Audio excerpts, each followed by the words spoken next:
La joie dans les expériences. 61. Quiconque a eu l'expérience du Brahman ne peut que sourire à l'accusation de froideur. Il y a en lui une extase immuable de caractère absolu, une intensité concentrée de ravissement silencieux et inaliénable qu'il est impossible même de suggérer à quiconque n'a pas eu cette expérience.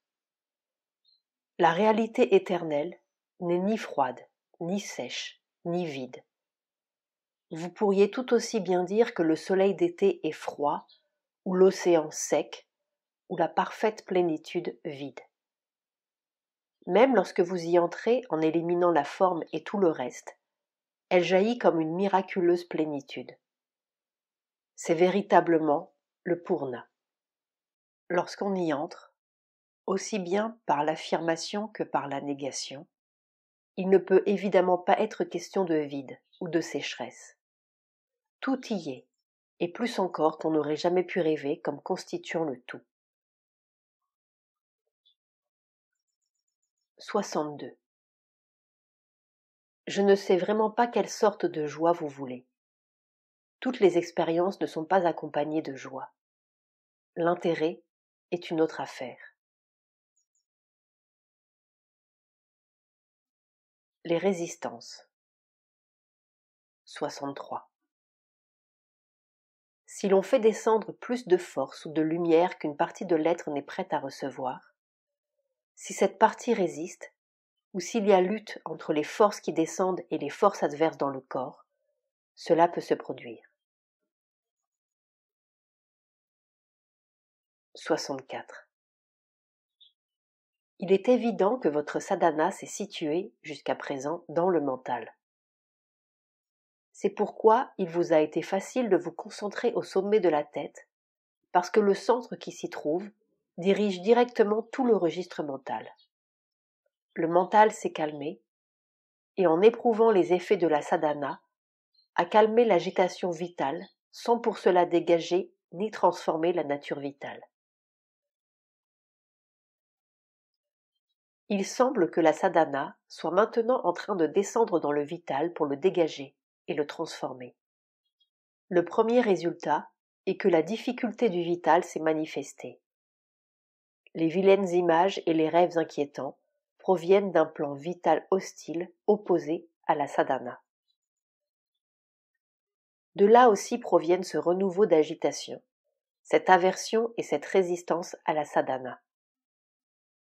Il ne s'agit pas d'un retour à l'état ancien, mais du résultat d'une pression exercée par la force du yoga sur le vital pour le transformer.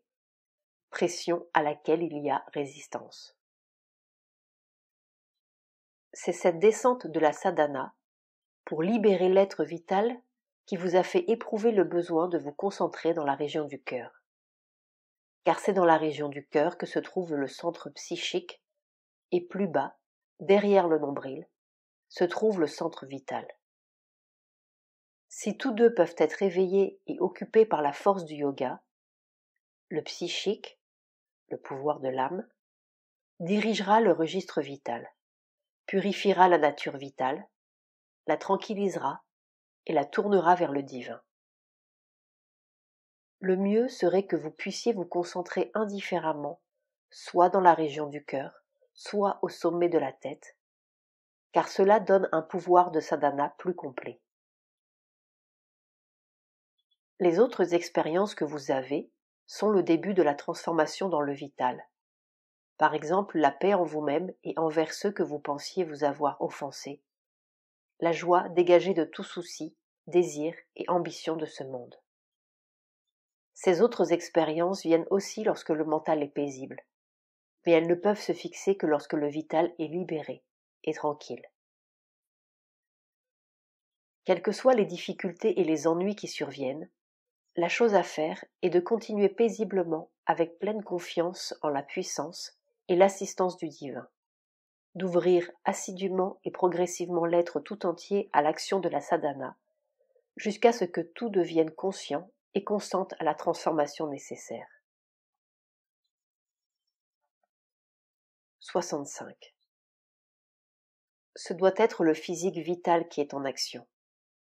C'est sous la pression exercée par la force que la résistance se retranche toujours plus bas et se manifeste, précisément pour que la pression vienne là aussi et l'en expulse.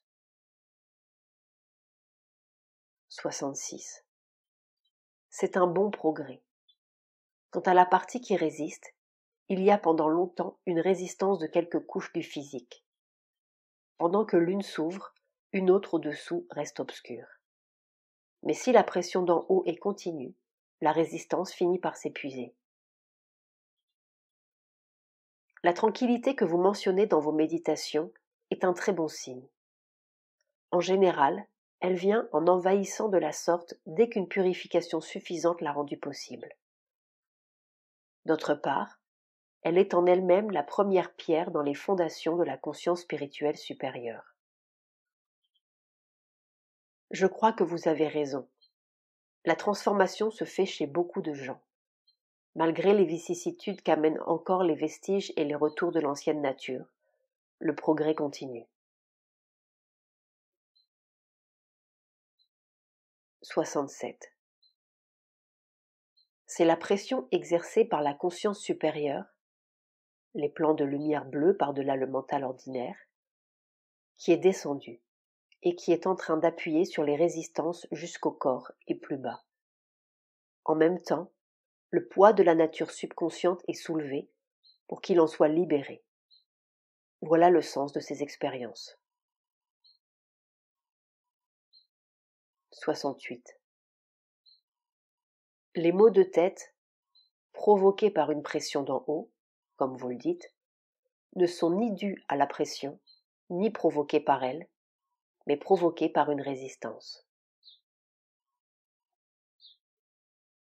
69. La pression ne provoque pas de résistance. S'il n'y avait pas de résistance, il n'y aurait pas de maux de tête. Voilà ce qu'il faut savoir, et non le contraire. Tant que vous penserez que c'est la pression qui provoque la résistance, cette idée seule suffira à créer cette résistance. Le cas d'X n'est un exemple ni de maux de tête dus à la résistance, ni de maux de tête dus à la pression. Ce sont des causes typiques et psychologiques ordinaires. Les interruptions. 70. Entre deux mouvements, il y a toujours des moments d'arrêt pour la préparation et l'assimilation. 71.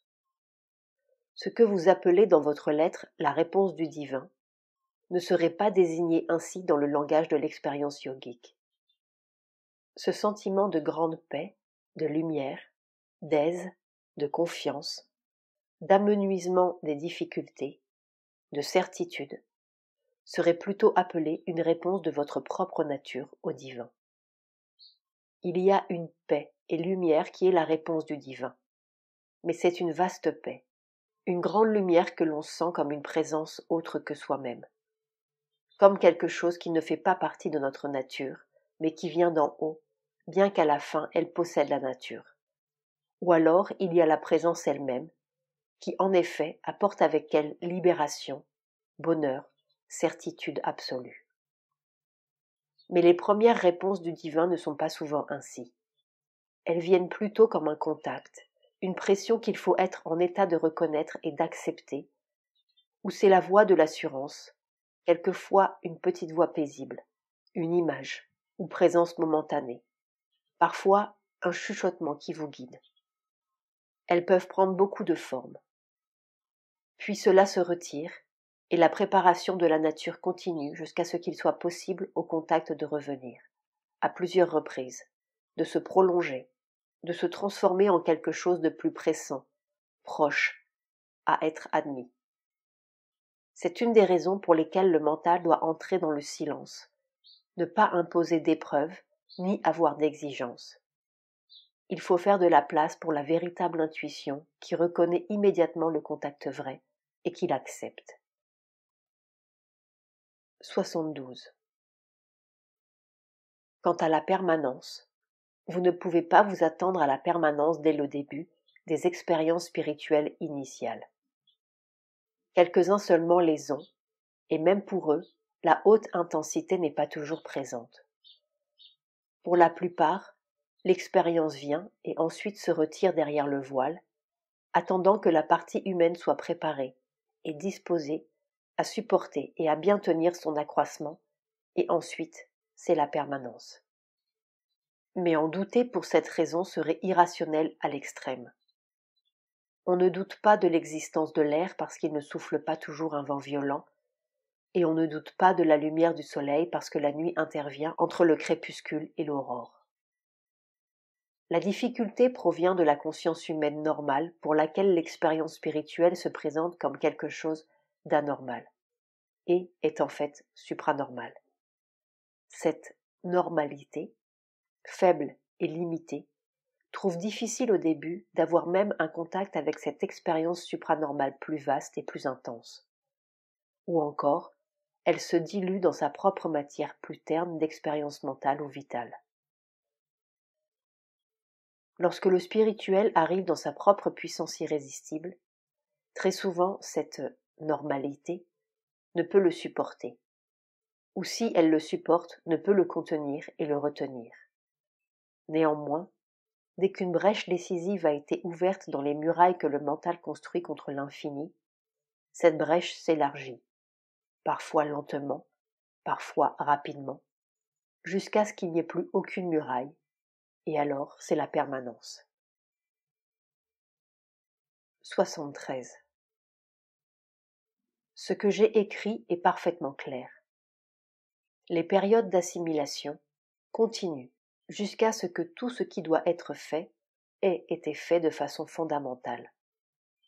Si elles s'arrêtent tôt, cela veut dire que tout ce qui pouvait être fait a été fait et que rien d'autre n'est possible, que les développements ultérieurs plus poussés de la sadhana ne sont pas possibles.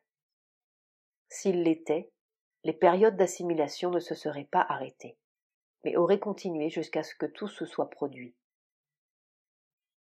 La seule raison d'une telle fin prématurée de la sadhana serait que le sadhak n'est pas capable d'aller plus loin.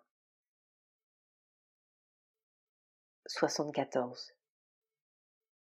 Le seul changement dans les périodes d'assimilation qui viennent plus tard est que certaines choses demeurent bien établies, tandis que l'assimilation s'applique à d'autres qui ne le sont pas encore dans le système. Par exemple, on ressent toujours une paix constante à l'intérieur de l'être, mais des troubles continuent à se produire en surface jusqu'à ce que la surface, elle aussi, se soit assimilée la paix. Ou peut-être que la paix est établie partout et toujours présente, mais que la connaissance va et vient, ou que la force va et vient. Ou bien tout cela est bien établi, mais c'est l'ananda qui va et vient, et ainsi de suite. 75. Comment pouvez-vous vous attendre à ce qu'une chose aussi obtuse et négligente que la conscience physique soit affectée, si les expériences ne se répètent pas? C'est tout comme lorsque vous apprenez une leçon, vous devez la répéter jusqu'à ce que le mental physique s'en saisisse, sans quoi elle ne devient pas une partie de la conscience. 76. L'unique grande nécessité lors de ces intervalles, s'il y en a, c'est de préserver la calme conscience observatrice. L'activité dynamique de la conscience supérieure peut être interrompue, mais du moment qu'elle s'est manifestée, elle est toujours présente. 77. On doit garder dans son être intérieur la foi et la connaissance de ce qu'il s'agit d'une assimilation et non d'une cessation, même si cela y ressemble. 78. Il y a toujours de telles accalmies. Il ne faut pas se troubler, sans quoi elles se prolongent et il se produit des troubles. Il faut rester tranquille, aspirer avec constance, mais sans véhémence, et si l'on insiste pour qu'un changement se produise, exercer également dans ce cas une pression calme et continue. 78 bis.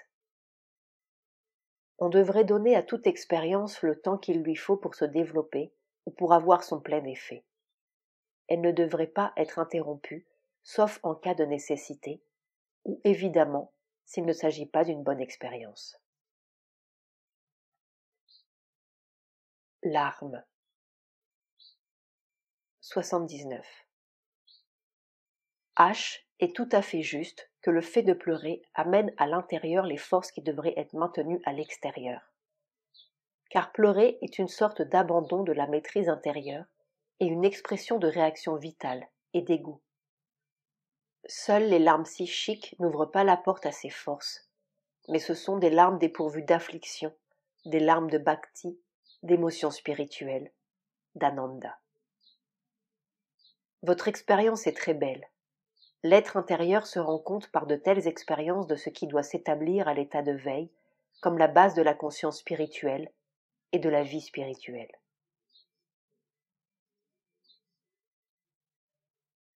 Ne pas parler de ces expériences. 80. La lumière vous a quitté parce que vous en avez parlé à quelqu'un qui n'était pas un adhikarine. Il est plus sûr de ne pas parler de ces expériences, excepté au gourou ou à quelqu'un qui peut vous aider. Il arrive souvent qu'une expérience disparaisse dès qu'on en parle, et pour cette raison, beaucoup de yogis se donnent pour règle de ne jamais parler de ce qui se produit en eux, à moins que ce ne soit une chose passée ou une réalisation bien établie que rien ne peut leur ôter. Une réalisation permanente et bien établie subsiste.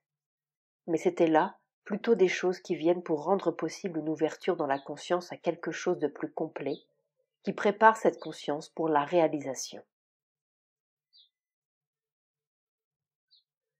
Expérience psychique dans le yoga, Sri Aurobindo.